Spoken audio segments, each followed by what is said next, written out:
Greetings, my name is Dr. Julius Kimani, and this is 10 Minutes with Dr. Julius Kimani. Now today, I want to talk about a very simple thing, something that will change your mentality concerning the way you look at that man, and something that will also change you as a man when you begin to understand the things that cause you to behave the way you behave. Now, I say that a man naturally is controlled by three things, and two of them are hormones, and one of them is an organ. And I know probably you may be thinking about organ and you're thinking, what is it? But I will be coming to that place after this. But I want to begin to explain a few things that happen to us as men, that you will be able to understand why certain things happen. Now, to go back, when a boy child is in the womb, there is something that is so amazing that happens. And this is between the 6th week and the 13th week. There is a release of a hormone called testosterone. Now, testosterone, most of us think it is what makes men just pursue after women or behave sometimes competitively, but it does more than that. Now, when that hormone is released in a boy's body, the first thing that it changes drastically is the brain. Now, I explain a little bit. The brain, if you remember your science lesson when you're in primary, is divided into two hemispheres. Now, the left and the right. In between, there is a network of fibers that is called the corpus callosum. Now, this network of fibers enable information to pass from one side of the brain to the other side of the brain and vice versa. Now, when the testosterone hormone is released in the boy's body, then it makes that boy, the brain of that young man, to change completely. And this is what happens. The network of fibers in the brain thickens. Understand that word, thickens. Meaning, just like you take a natural wire, a thicker wire passes current or electricity faster. Slower. But a thicker one, a thinner one, passes it in a better, quick way. And so what happens is that the information from the left side of the brain to the right side and the vice versa suddenly becomes slowed in men. And that is why you find most men, emotionally, they are very slow.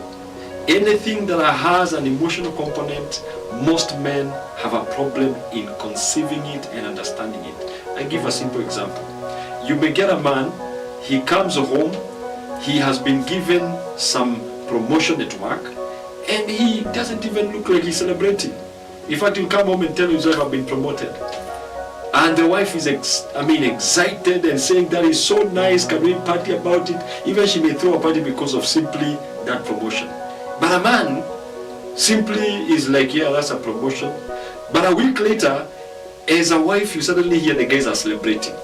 It's because the information about the promotion and the emotion that entail it has suddenly been perceived, and it has been conceived, and now it has become a reality, and they began to promote. I usually tell women, don't be shocked when your husband does not perceive, or your brother, or even a man at the office does not understand how you feel.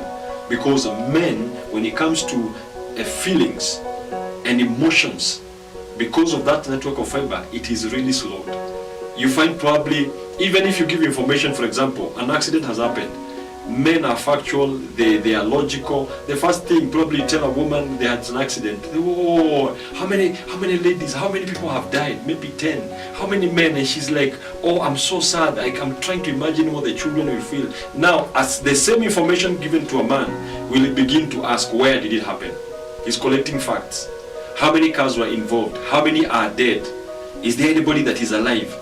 Now, maybe 2-3 days later is when he starts maybe picking up the emotion. It is really sad that so and so or certain men died. So what am I saying? The testosterone hormone changes the way men react concerning emotions.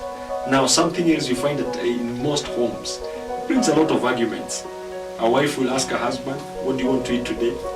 And the guy says, anything. And so you cook anything. And after that he comes and tells, I wish you made chapatis or you made ugali. And the wife is like, but I asked you. But at that particular time, The guy is not able to process the emotion and the feelings behind eating that certain amount, certain food, maybe it's chapatis. He's not been able to process it.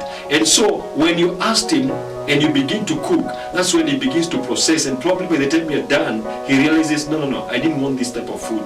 So that causes a lot of arguments in so many places, simply because you're like, this guy does not have, this guy is so dead in his emotions. That is what the first thing that testosterone does. Secondly, the communication ability for men becomes also slowed down.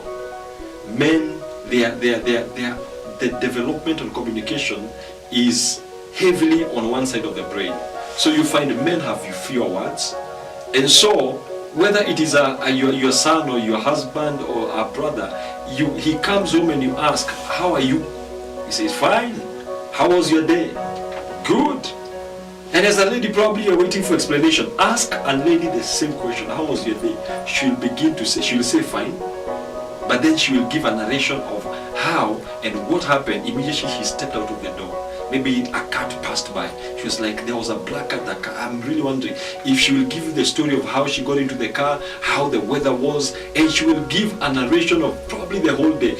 And as most men, they'll be like, oh my God, what did I do? Why did I even ask that question? And when it comes to a man, he communicates so less, he says so few words, and this frustrates most women, because they're like, if you go to your father, you ask him a question, he'll give you one answer. You go to your brother, you ask him a question, he'll give you one answer. But what I challenge is that, as a man, understand how to deal with probably your wife or the females in your life. When they ask a question to you, at least add somebody to the communication. Try to explain a little bit more, because that will help you. But at the same time, if you are a lady and if you're another man, and you're wondering why somebody just says one word and keeps quiet and you get so bored, it is simply because of that hormone testosterone. Now, there is something else that happens when it comes to testosterone. It makes men competitive.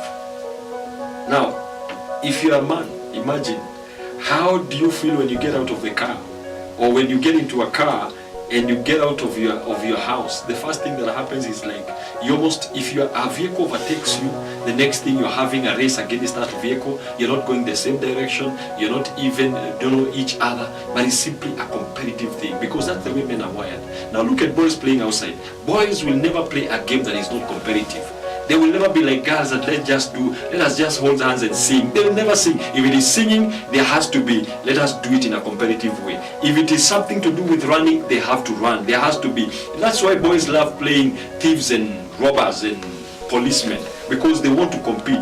If you're a robber, you want to see, how can I rob without being held? So the things I'm saying, you need to understand the simplicity of some of the things that run in men that can cause it to be so hard for us when you do not understand.